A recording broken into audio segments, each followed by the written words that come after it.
할렐루야. 잘 지내셨죠, 여러분들? 한 주일 동안. 오늘 아버지 주일입니다. 여러분, 저도 아버지지만은 아버지들은 조금 비참한 것 같습니다. 어머니 날에는 꽃도 해드리고 했는데 오늘 아버지들은 아무것도 안 달고 나와 앉아 계신 모습을 보니까 제가 참 마음이 아프네요. 남존여비라고 하는 단어 있잖아요. 과거에는 이 말이 남자가 존재하므로 여자가 비참하다 이런 뜻이었는데, 최근에는 남존여비는 남자가 존재하는 목적은 여자 비율을 맞추기 위함이다, 뭐 이런 말인 거 여러분 아시죠? 많이 회자되는 거. 그런 것처럼 오늘 이렇게 아버지 주일인데 참 우리가 그렇습니다. 아버지 주일이라든지 이런 주일이 되면은 많은 사람들이 이제 특별하게 이렇게 어디를 많이 떠난다든지 여행을 한다든지 그런 경향이 좀 있습니다. 오늘 또 좀 안 보이시는 분도 계시는데요. 보통에 이렇게 우리 이민교회 같은 경우 정말 이렇게 어떤 롱 위크엔드나 이런 것이 걸리면은 많은 분들이 이제 바깥으로 나가게 되죠. 일반 교회에 나가지 않고 여러분 아시는 것처럼 푸른 초장 교회에 나가지 않습니까? 푸른 초장 교회는 뭐 당연히 골프장이라는 것을 여러분들은 다 알고 계실 겁니다. 그래서 어떤 그 이민교회에서도요, 이런 날이 되니까 사람들이 다 이게 바깥으로 다 나가셨어요. 알죠? 이제 봄이 되고 날씨가 좋아지면 골프 치러 가시는 걸 알고 목사님께서 몇 번 그 당부를 좀 드렸습니다. 그래도 좀 주의를 좀 지키고 좀 설교 중간에도 간간히 말씀드렸는데, 아예 어느 날인가 한 번은 그렇게 믿었던, 사람 믿으면 안 되는데 믿었던 한 집사님이 그분마저도 주일 예배 안 나오신 겁니다. 그래서 이 목사님께서 집사님을 불러놓고 이렇게 말하는 거죠. 집사님, 참 어떻게 그럴 수가 있습니까? 이렇게 말했더니 이제 집사님께서 머뭇하더니 자기가 이제 이런 말을 했습니다. 자기는 교회에 와 있으면은 몸은 교회에 와 있는데 항상 마음은 골프장에 가 있다는 겁니다. 근데 반대로 또 골프장에 주일날 가면은 몸은 골프장에 와 있지만 마음은 항상 교회에 와 있다는 거예요. 그러면서 목사님이 어떤 게 더 중요합니까? 몸이 가 있는 게 중요합니까? 마음이 가 있는 게 중요합니까? 여러분들 뭐라고 대답해야 되겠어요? 뭐 당연히 둘 다 중요하죠. 두 개 다 여기 와 있어야죠. 자, 여러분들은 지금 몸도 여기에 와 계시고 여러분의 마음도 우리가 예배 드리면서 하나님 앞에 드리는 겁니다. 하나님 앞에 집중하면서 드리는 이 시간인데, 오늘 아버지 주일 제가 우리 아버지들한테 참 위로의 말씀과 또 격려의 말씀, 이런 말씀 같이 좀 나누고자 하면서 동시에 우리가 또 이 아버지 주일에 우리에게 주시는 하나님의 분명한 메시지가 있을 거라고요. 그래요. 근데 아무리 생각해봐도 아버지들은 참 불쌍하다, 이런 생각은 참 계속 듭니다. 계속해서 여러분 계속 보고 있으니까 계속 그런 생각이 자꾸 드네요. 홈쇼핑이나 이런 데서도 보면 어머니날 광고할 때는요, 뭐 별거 다 광고하죠. 뭐 목걸이, 핸드백, 뭐 상품권, 뭐 여러 가지 이런 거 저런 거, 화장품, 건강기구 막 선전합니다. 어머니날 가까우면은. 근데 아버지 날이 가까우면은 그 홈쇼핑이나 이런 데서 광고하는 게 주로 제일 첫 번째가 뭐냐면 툴입니다. 연장 그릇 같은 거. 이거 아버지를 위한 선물. 이게 참 이런 거 생각하면서 야, 이게 뭐냐?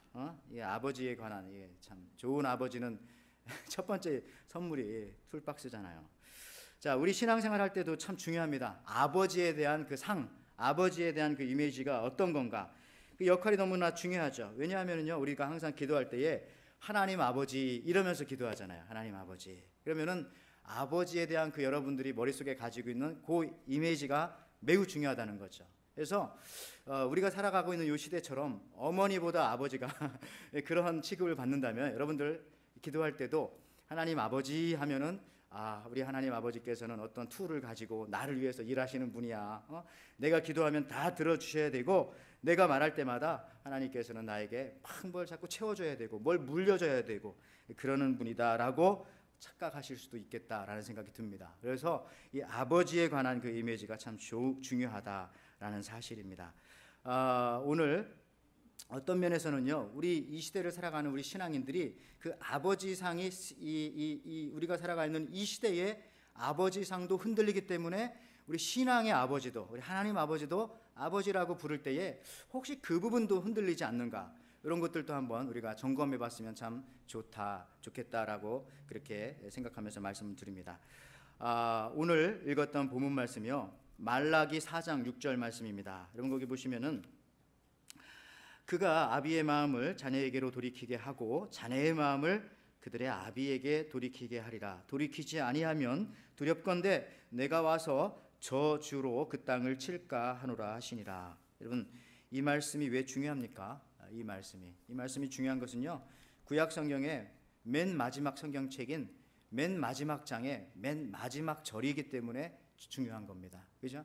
이 말씀이 기록되고 난 다음부터는 400년 동안 하나님의 말씀이 주어지지 않았습니다. 그러니까 마지막 성경 마지막 부분이 왜 중요한가?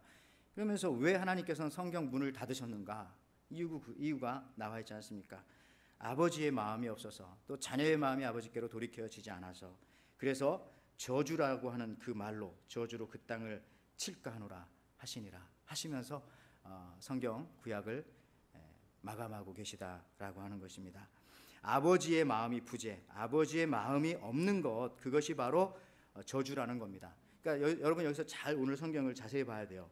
아버지가 없는 것이 저주가 아니라 아버지의 마음이 없는 것이 저주라는 겁니다. 왜 이런 얘기를 제가 한 번 더 강조드리는가 하면은, 오늘 이 시대에 아버지가 없는 분들도 계시거든요. 먼저 하나님 나라에 갔다든지 또 홀어머니라든지 또 이런 경향에서 살아가시는 분들이 많기 때문에 아버지의 부재가 아니라 성경을 분명히 보면 아비의 마음의 부재다라고 하는 사실들은 여러분들이 한번 정확하게 짚고 그 다음 말씀을 들어야 할 겁니다. 오히려 아버지가 없는 사람들은요, 하나님께서 더 불쌍히 여기세요.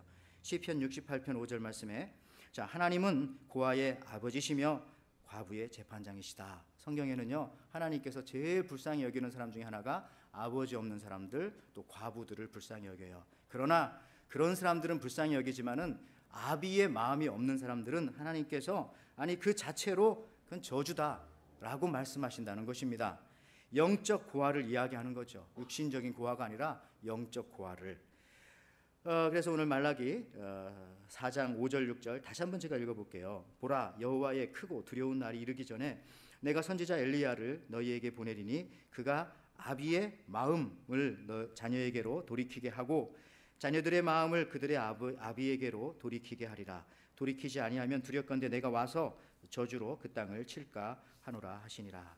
여러분, 아버지의 마음을 잃어버린 상태가 그렇다. 이스라엘이 망한 이유가 여기에 있다. 다른 거 아닙니다. 아비의 마음을 잃어버렸습니다. 아비의 마음이 없었기 때문에 아버지 대신 하나님의 마음도 알지 못했습니다. 자기가 그런 마음이 없는데 어떻게 하나님 아버지의 마음을 알 수 있겠습니까? 경험하지 못한 사람들은 알 수가 없는 것이죠. 한 어린아이가 놀다가요, 그 동전을 꿀꺽 삼켰습니다. 깜짝 놀라서 이제 아기가 울죠. 동전을 삼켰으니까. 옆에 있던 아버지가 놀랐지만 아버지는 그걸 알죠. 얘가 이제 큰 탈이 없으면 조그만한 동전을 삼켰으니까 조금 있으면 이제 변으로 화장실 가면 나을 거다라는 사실을 알고, 일단 중요한 것은 아기가 막 우니까 아이를 안정시키려고 이제 괜찮다 이렇게 안정시키면서 또 한 가지 제스처 이런 걸 보여줬어요. 야, 너 울지 말고 누워 있어라. 그러면서 누워 있는 아이의 배를 탁 걷어치더니 거기다 손을 딱 놓고 수리수리 마수리 뿅 하면서, 물론 하나는 이제 동전 하나를 뒤에다 이제 숨겼다가 배에서 이제 꺼내는 것처럼 한 거죠. 먹었지만은 여기로 나오는 거다. 배꼽으로 딱 해서 꺼내 보여줬어요.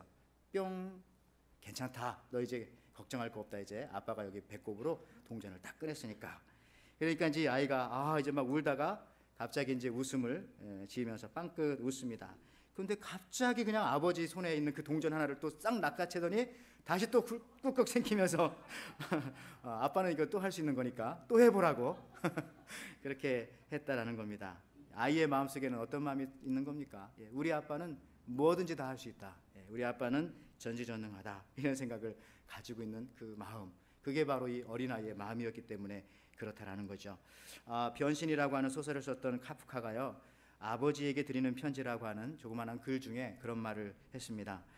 아버지의 존재를 나타낸다면은 아버지의 존재는 모스 부호 같다. 모스 코드 있잖아요. 모스 부호 같다. 모스 부호가 그 무전 치는 거잖아요. 뚜뚜뚜뚜뚜뚜뚜뚜뚜. 제가 뭐라고 말하는지 아세요?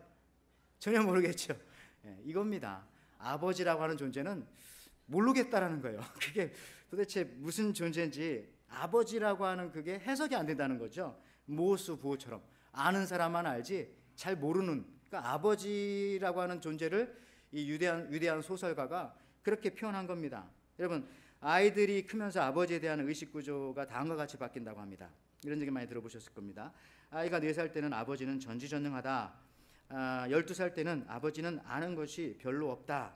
14살 때는 아버지는 생각하는 것이 구식이다. 제 둘째 아들 정도 될 것 같습니다. 21살 때는 아버지는 영 골동품이다. 25살 때에는요, 제법 아는 것도 있는 것 같다. 아버지가 30살 때는 내가 결정한 문제를 놓고 아버지하고 의논하고 싶다. 30살. 훅 건너뛰어서 50살쯤 되면은요, 이렇게 얘기한대요. 역시 아버지는 훌륭했다. 60살쯤 되면은 나는 아버지보다 못하다. 그러니까 아버지가 나보다 더 위대하셨구나라는 것을 60살쯤 먹으면 이제 깨닫게 된다는 것이죠. 여러분, 아버지를 어떻게 보느냐에 따라서 내가 어느 정도 성장했는가라는 것을 또 알 수 있는 거예요. 그죠? 아직도 우리 아버지는 이거 골동품이 하면은 그 사람은 나이가 50일지라도 14살밖에 먹지 않은 그냥 영적인 사춘기에 있는 그런 청소년일 뿐입니다. 그러므로 여러분들, 이 시간 우리가 하나님의 아버지에 대해서도 생각할 때에 혹시 내가 그렇게 생각하고 있는 건 아닌가? 이거 영 골동품이야. 이거 기독교, 성경, 성경에서 말하는 그런 내용들, 그거를 누가 믿냐? 공부한 사람들이 그걸 믿는단 말이야. 그러면은 아버지는 골동품이야. 이 얘기랑 똑같은 거죠. 14살이라니까요. 여러분, 우리가 아버지를 부를 때 하나님 아버지 이렇게 부르면은 거기에 간격이 있어야 돼요. 아까 그 동전 꿀꺽 삼켰던 아이처럼 우리 하나님 아버지는 뭐든지 다 할 수 있어. 우리 하나님 아버지는 내가 뭐든지 요청하면 합당한 거라면 나를 위해 다 해주실 수 있는 아버지이셔 라고 하는 그런 감동과 감격이 있어야 되는데, 그런 것이 사라졌다면 여러분 어떡하겠습니까? 오늘 이 시대에 오래전 미국 아이들한테 그런 걸 물어봤다고 합니다. 텔레비전과 아버지 중 누가 집에 있는 것이 좋은가, 이렇게 물어봤대요. 그랬더니 당연히 아버지가 집에 있는 것이 좋지 않다고 대답을 했죠. 근데 이제 98%나 그렇게 대답했다는 거예요. 대부분 다 아버지가 집에 있으면 불편한 겁니다. 그죠? 아마 저도 그랬던 것 같아요. 이렇게 좀 편히 쉬고 있는데 아버지가 들어오면 나가야 되고 그런 느낌들 있지 않습니까? 교회에서도 마찬가지죠. 그냥 여신도 분들께서 뭘 하시다가, 우리 교회는 안 그런데 그냥 목사님이 오면 다 피해요. 여기저기로 이런 것처럼 똑같은 거죠. 여러분, 아버지하고 게임하고 어떤 게 좋으냐? 제가 우리 아들들한테도 옛날에 걔가 조금 어렸을 때 물어봤더니 애들은 깊이 고민하지 않더라고요. 게임이 좋다, 이렇게 확실하게 대답하더라고요. 2년 전인가 3년 전에. 어제 제가 또 물어보려고 하다가 안 물어봤습니다. 또 계속 상처받는 거 저 원치 않기 때문에 당연히 아버지가 첫 번째는 아닐 겁니다. 어떤 아이의 글에는 그런 글이 적혀 있었습니다. 냉장고에는 먹을 것이 있고, 거실에는 텔레비전이 있고, 부엌에는 엄마가 있고, 우리 집 뒷뜰에는 강아지가 있는데 아버지가 뭘 필요하냐? 다 있는데, 그죠? 다 있는데 아버지가 뭐가 필요하지? 이게 요즘 이제 현대 사회 모습일 수도 있습니다. 어떤 아이는 가족 그림을 그리라고 했더니 다 그려놨는데 아버지 그림만 싹 빼놓고 자기도 모르게 무의식 중에 그렇게 그린 그림들도 있습니다. 우리가 하나님에 대해서도요, 그렇게 생각하고 있지는 않은지 계속 그걸 한번 연결시키면서 오늘 말씀 한번 들어보세요. 이제 먹을 것이 있고 입을 것이 있고 충분한데 더 이상 하나님 아버지 도움이 옛날만큼 그렇게 그립고 그렇게 간절하고 그렇게 처절하게 느껴지지 않지는 않습니까? 어떻습니까, 여러분들? 여러분, 성경은 분명하게 말하고 있습니다. 가정에서건 교회에서건 어디서건 아버지의 마음의 부재라고 하는 것, 아버지를 그리는 마음 내지는 내 마음속에 아버지의 마음을 깨닫는 그 아버지의 마음이 없는 것, 그 자체가 그것이 바로 저주이며, 그렇게 아버지의 마음이 없을 때 하나님의 책은 더 이상 써지지 않는다는 거죠. 하나님께서는 문을 닫습니다. 책을 덮으십니다. 말씀하지 않으십니다. 얼마나 무서운 얘기입니까? 하나님께서 입을 다무십니다. 아버지의 부재의 시대에 더 이상 선지자의 말씀이 소용없는 거죠. 기갈의 시대가 오는 거죠. 듣기 싫다는 얘기죠. 잔소리를 그만하라는 얘기죠. 이제 좀 짧게 하라는 얘기죠. 그렇게 생각하면서 오늘 여러분, 우리가 사는 이 시대가 그런 시대입니다. 심지어 교회 안에서도 우리 영적인 아버지의 상들은 존재하고 있는지 모르겠습니다. 모든 것이 다 허물어지고 사라진 것 아닌지 한번 스스로 물어보고 싶습니다. 이제 하나님의 음성이 혹시 우리들에게 모스 부호처럼 그냥 뚜뚜뚜뚜뚜 뭐 이런 식으로 해석할 수 없는 그런 말씀으로 우리에게 들린다면은 이거 참 큰 문제가 아닐까 생각합니다. 이제 우리가 살아가는 이 시대 나 잘난 박사, 너 잘난 여사들이 있어요. 그래서 아버지 12살 아버지는 아는 것이 별로 없다. 성경에 뭐 찾을 게 뭐가 있는가. 14살 아버지는 생각하는 것이 구식이다. 아버지는 영 골동품이다. 우리 하나님도 그 아버지 중에 한 사람이다 라고 우리 입술로는 얘기하지 않지만 무의식 중에 우리의 삶 속에서 이렇게 표현되는 삶을 우리가 혹시 살아가고 있지는 않는지 아버지 날에 우리가 한번 이 부분을 좀 스스로 점검해 봐야 할 것입니다. 여러분, 우리가 스스로 아버지를 저버리고 고아처럼 신앙생활하는 분은 혹시 안 계십니까? 고아처럼. 이게 바로 고아의 마음이에요. 아버지의 마음의 부재는 저주. 왜 저주냐? 스스로 고아가 되기 때문에, 이 땅에서 혼자 살아가려고 하기 때문에. 요한복음 오늘 읽었던 14장 18절 말씀해 보십시오. 그러나 하나님께서는 이렇게 말씀하지 않으십니까? 내가 너희를 고아와 같이 버려두지 아니하고 너희에게로 오리라. 그것은 무엇을 얘기하는 겁니까? 16절 말씀에 내가 아버지께 구하겠으니 그가 또 다른 보혜사를 너희에게 주사 영원토록 너희와 함께 있게 하시리니. 우리 하나님께서는 우리를 버려두지 아니하시고 성령 하나님으로 지금도 우리와 함께 계시고 우리의 아버지가 되어주시고 우리를 고아처럼 버려두지 아니하신다라는 그런 이야기입니다. 여러분들, 우리는 고아가 아니죠. 우리는 이것을 우리가 신앙생활하면서 분명히 알고 우리가 살아가야 합니다. 하나님을 아버지라고 부르며 기도할 때 하나님을 아버지라고 부르면서도 영적으로는 우리가 고아처럼 살아가고 있는 것은 아닌가. 고아처럼 살기에 내일의 희망과 내일의 소망, 이런 것들에 대해서도 우리가 희망을 잃고 우리가 두려워하면서 살아가는 이유가 여기에 있는 것은 아닌가. 진심으로 하나님을 아버지로 생각하고 있는 것 있지 않지는 않은가. 여러분, 이런 부분들을 우리가 생각해 봐야 되는 것입니다. 아버지의 마음을 잃는 것으로 말라기의 성경은 끝나고 400년 동안 하나님의 말씀의 침묵의 시대가 계속되어지다가 이제 예수님 시대에 와서 예수님이 오시기 바로 6개월 전에 태어났던 세례 요한이 그렇게 말하고 있지 않습니까? 누가복음 1장 17절에 보면은요, 예수님께서 이렇게 말씀하셨습니다. 저가 또 엘리야의 심령과 능력으로 주 앞에 앞서가서 아비의 마음을 자식에게 거스리는 자를 의인의 슬기에 돌아오게 하고 주를 위하여 새로운 백성을 예비하리라.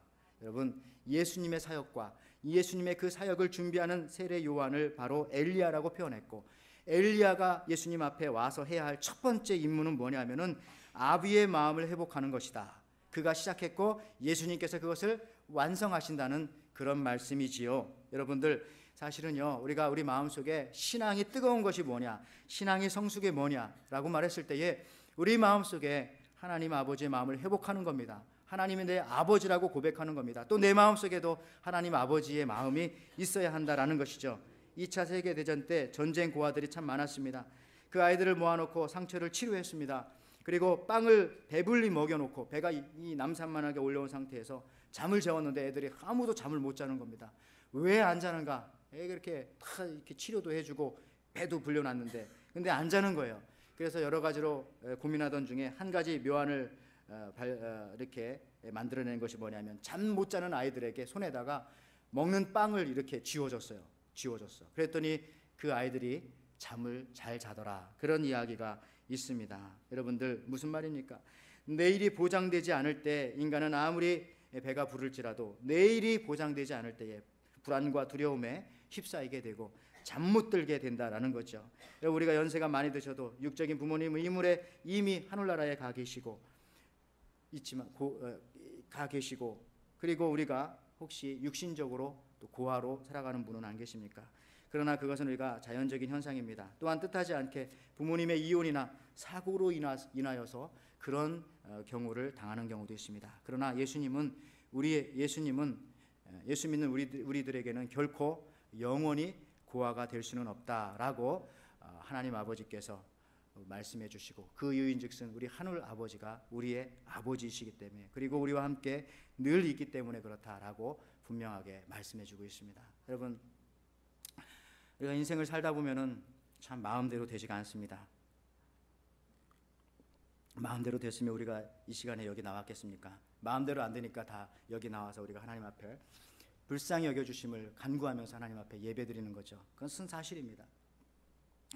인생을 살다 보면 마음대로 되지 않는 그 가장 좋은 증거 중에 하나가 뭐냐면, 살다 보면 자기 혀를 자기가 깨무는 경우 여러분 많잖아요. 그죠?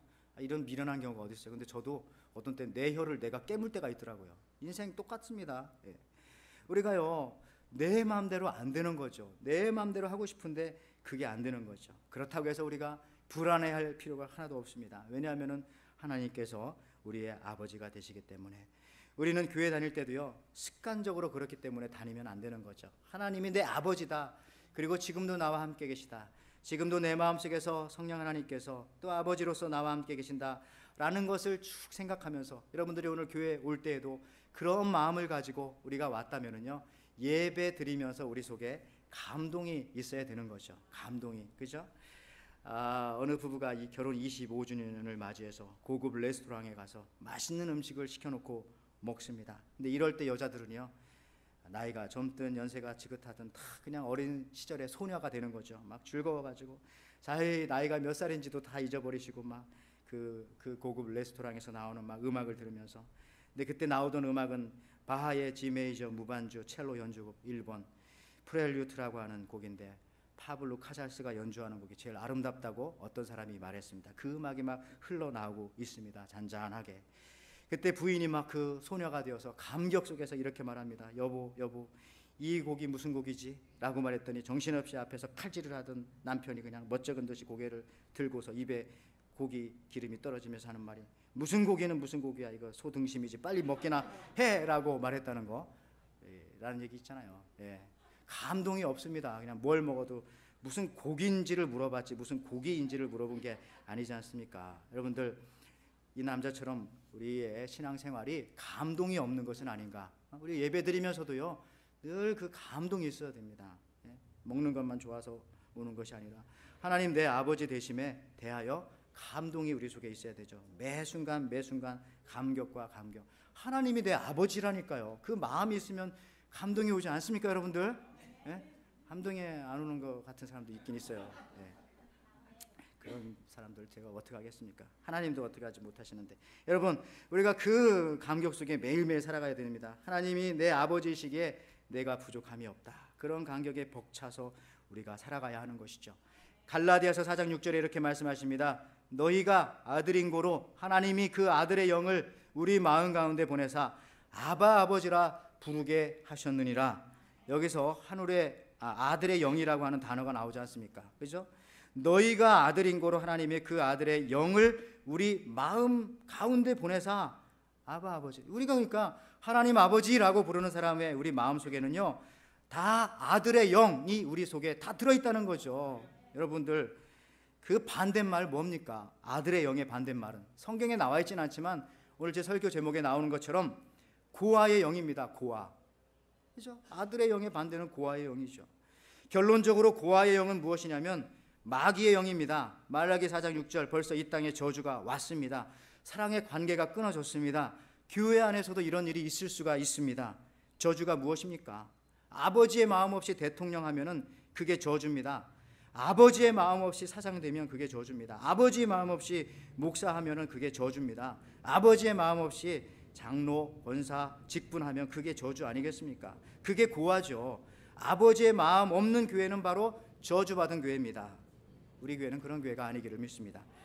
여러분들, 그 워싱턴 포스트지에 약 5년 전으로 기억되는데요, 그 당시에 그 남아프리카에 사냥 금지 구역인 크로커 국립공원이라는 곳이 있었습니다. 거기에는요, 이 공원이 한때 폐쇄 위기에 몰리게 되었어요. 이유인즉슨 뭐냐면 백색 코뿔소들이 갑자기 이유 없이 막 죽은 겁니다. 39마리나 되는 그 코뿔소들이.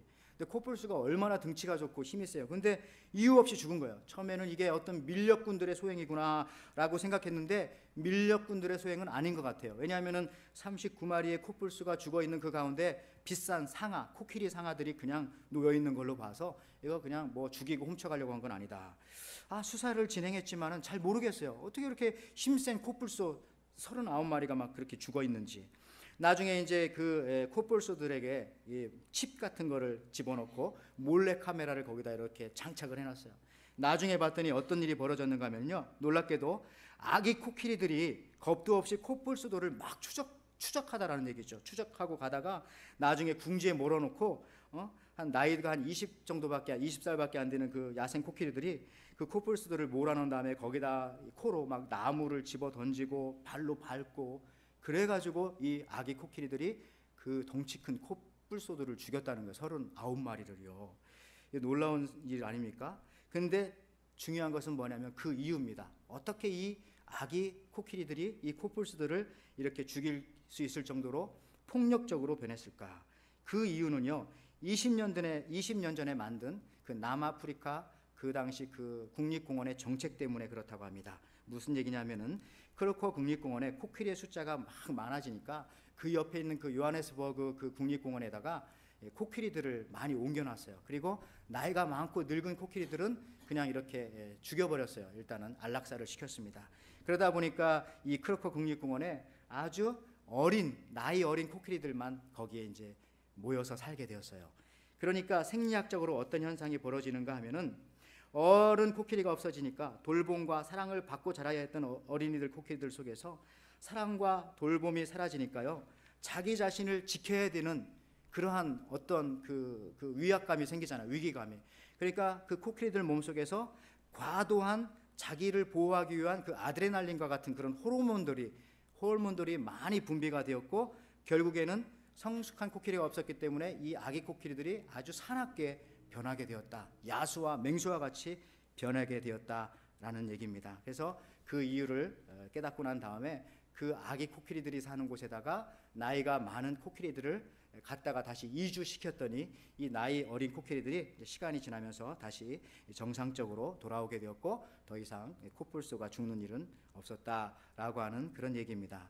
여러분, 이게 이제 동물들 이야기가 같지만요, 우리 사회생활에서도, 인간이 살아가는 사회에서도 동일하게 적용할 수 있는 그런 이야기인 것 같습니다. 왜냐하면 어느 단체나 어느 공동체에 어른이 없을 경우에, 여기서 어른이라고 하는 것은 꼭 연세가 드신 분만을 말하는 건 아닙니다. 어른의 역할을 감당하실 수 있는 그런 분들이 없을 경우에, 오늘 성경 본문의 말씀으로 바꿔 말하자면 아비의 마음이 있는 분들이 그 공동체 안에 가득하지 않을 때에 공동체는 자기 스스로를 보호하기 위해서 자동적으로 폭력적으로 될 수밖에 없다는 거죠. 나들 아무도 이 공동체 안에서 보호해주고 지켜줄 사람이 없다는데 스스로 자기가 자기를 보호해야죠. 그러다 보니까 그 공동체 안에 있는 사람들이 자기를 지키기 위해서 사나워지고 난폭하게 되고, 나중에 가서는 다른 사람들을 해치는 일까지도 일어나게 된다. 그러니까 자연스러운 얘기입니다. 아비의 마음이 없는 공동체, 아비의 마음이 없는 사람들이 모여있는 그 모임들은 싸우게 되어 있어요. 그러다가 자체 분열하게 되어 있습니다. 이게 무서운 얘기. 그러니까 이게 말라기 4장 6절에 있는 말씀, 저주가 하나님이 막 저주를 하늘에서 쏟아 부어주지 않아도 그 자체로 그렇게 되어진다. 그래서요, 여러분들, 우리 에덴 교회도 참 중요한 것은 이겁니다. 우리 하나님 아버지가 살아계시고 아버지가 나를 사랑해 주시는데, 나도 아버지의 마음을 닮아서 나도 이 공동체의 아버지와 같이, 나는 좀 손해보지만 다른 사람들을 좀 섬기고 높여주고, 나는 좀 피곤하지만 다른 사람들을 위해주는 그런 아버지의 마음들이 있지 않습니까? 그런 것들을 우리가 자꾸 회복해 가는 것, 그게 바로 저주가 아니라 그게 축복이라는 겁니다. 자꾸 축복 달라고 하나님 앞에 기도하는 것도 중요하지만, 그렇게 하다 보면 하나님께서 그냥 원래 있는 축복들을 우리가 다 누리고 밟고 얻어먹고 가지고 살아가는 겁니다. 여러분, 성경에 보면요, 고아의 영에 사로잡혔던 사람들이 예가 참 많습니다. 그 중에 한 사람은 사울 왕입니다. 사울 왕. 아니, 자기가 왕인데도 불구하고 그 사람은요, 고아의 영에 사로잡혀 있었어요. 하나님께서 자기를 왕으로 세워주셨잖아요. 사무엘을 통해서 기름 부어서. 그러면 하나님께서 나의 아버지신데 내가 하나님께서 나를 어떻게 하겠어요? 내 아버지가? 그런 믿음만 있었으면은 계속해서 자기가 자기 왕 자리를 지키고, 그 다음에 다윗을 하고, 그 다음에 또 압살롬이 또 왕하지 말라는 법 어디 있겠어요? 성경에 나와 있지는 않지만 어쨌든 그 다음 단계는 하나님께서 알아서 다 해주시는 거죠. 그런데 이 고아의 영에 사로잡혀 있던 사울 왕은 어느 날 전쟁터에 다윗과 함께 나가서 싸움을 하고 돌아왔는데, 거기에 아낙네들이 하는 소리 있지 않습니까? 다윗이 죽인 자는 천천히고, 꿀로 했네요. 예, 사울이 죽인 자는 천천히고 다윗이 죽인 자는 만만이다. 이야기가 계속 그냥 귀 속에 확성기처럼 들리는 겁니다. 그러다 보니까 결국은 안 되겠다, 내가 다윗을 죽여야지. 근데 놀라운 것은 여러분, 사울이 누굽니까? 다윗의 장인이잖아요. 장인이면 아버지입니다. 근데 아버지가 이 아들을 죽이려고 쫓아다니는 거죠. 이유가 뭐라고요? 아비의 마음의 부재, 그 마음속에 아들의 영이 있었던 것이 아니라 고아의 영이 그 사울의 마음속에 가득 차 있었기 때문에. 한 가지 예를 더 들자면 신약 성경으로 와 보면은요, 사도 바울이 목회하던 교회 중에서 그 교회만 생각하면 머리가 뻐겨지는 교회가 하나 있었어요. 어떤 교회냐? 고린도 교회입니다. 고린도 교회만 생각하면 막 머리가 아프고, 왜냐하면 고린도 교회는 서로 잘났다고 싸우고 늘 싸움이 있었으니까.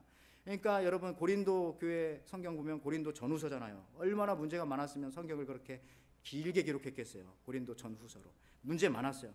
그런데 그렇게 문제가 많던 교회, 맨날 싸우는 그 교회의 문제가 뭐냐면 영적인 아버지가 거기 없었다는 거죠. 아버지의 마음을 가졌던 사람들이 그 교회에 없었기 때문에 그렇습니다. 고린도전서 4장 15절에 분명하게 말하고 있습니다. 이렇게 말하죠. 그리스도 안에서 일만 스승이 있으되 아비는 많지 아니하되 그리스도 예수 안에서 복음으로 내가 너를 낳았음이라. 이 말 속에는 무슨 얘기가 들어있는가 하면요, 고린도 교회 너희 가운데 똑똑한 사람 많고 잘난 사람들 많다, 스승들 많다. 근데 아비는 내가 보니까 없는 것 같다.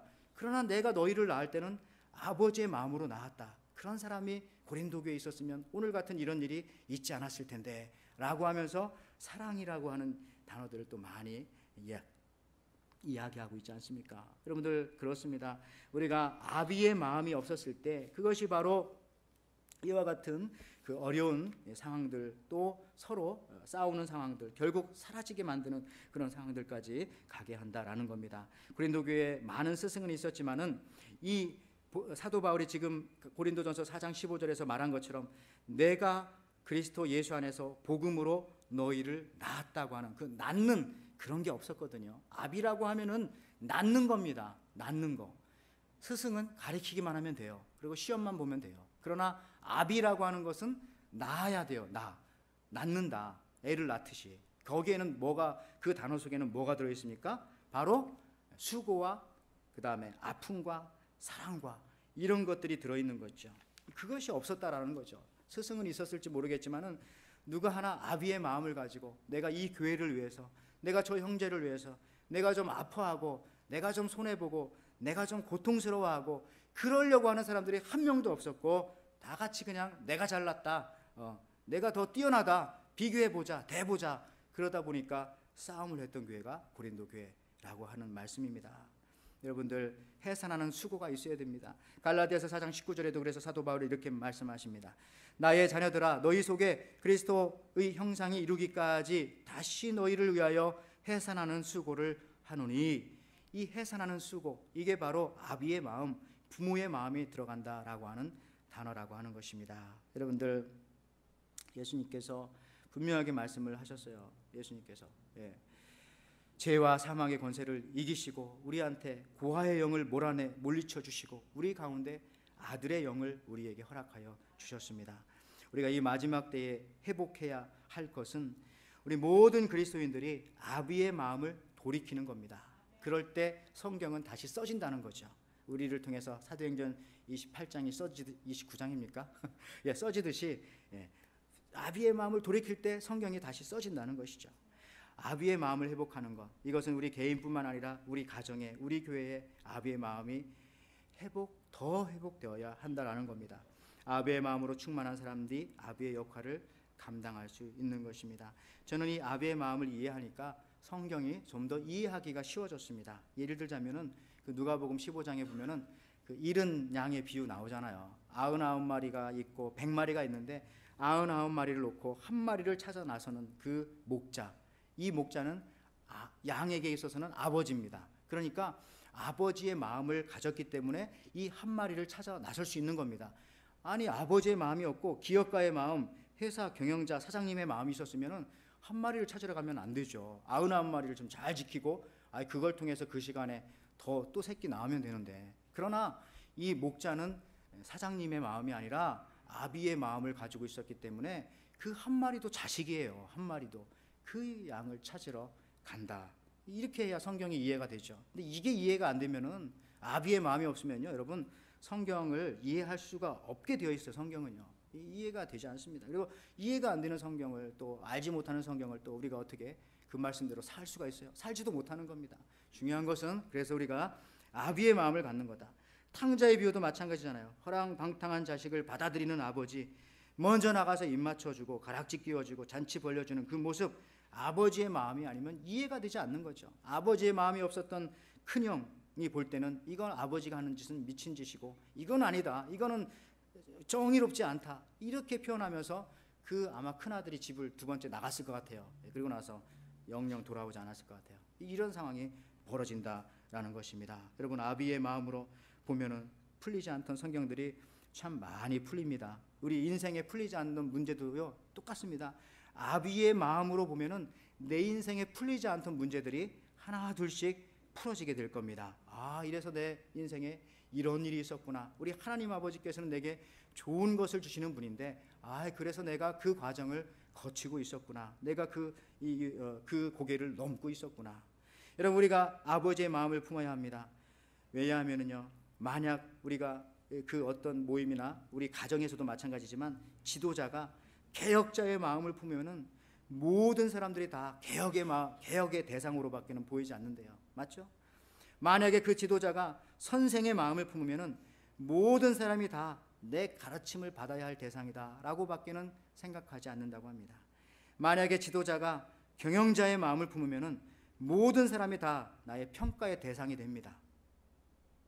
그러나 지도자가 아버지의 마음을 품으면 모든 사람이 다 사랑의 대상이 된다고 합니다. 제가 저한테 설교하는 거 같네요, 지금. 지금 계속 설교하다 보니까. 그게 옳은 설교죠. 여러분들도 마찬가지입니다. 가정에서나 여러분 사랑방에서나 또 여러분들의 어떤 모임에서나 모든 성가대에서나 또 찬양팀에서나 그 어느 곳에 있든지 우리가 지도자라면 다 아버지의 마음을 품고 나아갈 때 그게 바로 축복의 시작이고 그 자체가 축복이라는 겁니다. 사랑하는 성도 여러분, 저는 이제 오늘 하나님의 말씀을 마치려고 합니다. 설교를 요약하지 않고 다음과 같은 말로 제가 오늘 설교를 마치겠습니다. 가끔 여러분들의 아들, 딸들이 또 여러분들의 손자, 손녀들이 주일학교 이제 다니잖아요. 그러다가 보면은 어느 시점이 되면은 또 아빠인 여러분들한테 와서, 엄마인 여러분들한테 와서, 할아버지, 할머니인 여러분들한테 와서 그런 질문을 할 때가 있습니다. 하나님은 누구야? 대답해 줄 수 있죠. 예수님은 누구야? 어느 정도 대답해 드릴 수가 있죠. 그런데 이제 고학년이 된 애들이 하이스쿨이나 이렇게 되면은 삼위일체가 뭐야? 이런 것도 또 물어보죠. 어느 정도 대답해 줄 수 있어요. 근데 애들이 꼭 하나 또 물어보는 질문 중에 하나가 있습니다. 그것이 무엇입니까? 엄마, 아빠, 할머니, 할아버지, 천국은 어떤 곳이야? 이런 질문을 할 때가 있잖아요. 천국은. 근데 놀랍게도 성경에는 천국에 대해서 많이 써져 있지가 않아요. 우리가 가야 할 곳인데. 그런데 여러분들의 자녀들이 또 여러분들의 손자, 손녀들이 천국은 어떤 곳이냐라고 물어볼 때에 여러분들 이렇게 대답할 수 있는 저와 여러분들이 되었으면 좋겠습니다.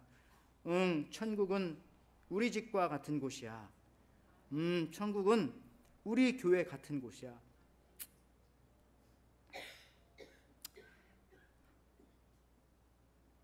그렇죠. 천국은 우리 교회 같은 곳이야. 이렇게 말할 수 있을 때에 그 교회가 바로 그 아비의 그 마음을 회복한 교회입니다.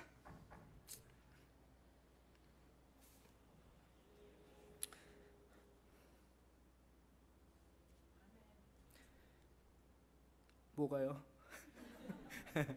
여러분 그렇습니다. 여러분 진짜 우리가 그렇지 않다면 개인의 삶이나 또 가정 그 교회에서 이 아비의 마음을 회복하지 않다면 모두가 다 영적 고아들이 되어서 다 그냥 나를 챙겨달라고 우리 서로가 이렇게 징징대면서 나를 알아달라고 하고 그렇게 되면 안 되잖아요, 그죠? 그러니까 오늘 이 출근 아버지 날에 제가 왜 이러죠? 이 아버지의 날에 여러분 그렇습니다. 정말 우리가 여러분의 가정과 또 저의 삶과 또 우리 에덴교회에 이 아비의 마음들이 회복되어지는 또 저와 여러분들 되시기를, 그래서 우리가 이 지역을 또 우리 하와이의 일대를 또 우리 모든 사람들을 아버지께서 내게 주신 그 아버지의 마음으로 다 품어갈 수 있는 우리 에덴교회와 또 여러분들이 되시기를 주님의 이름으로 축원을 드립니다.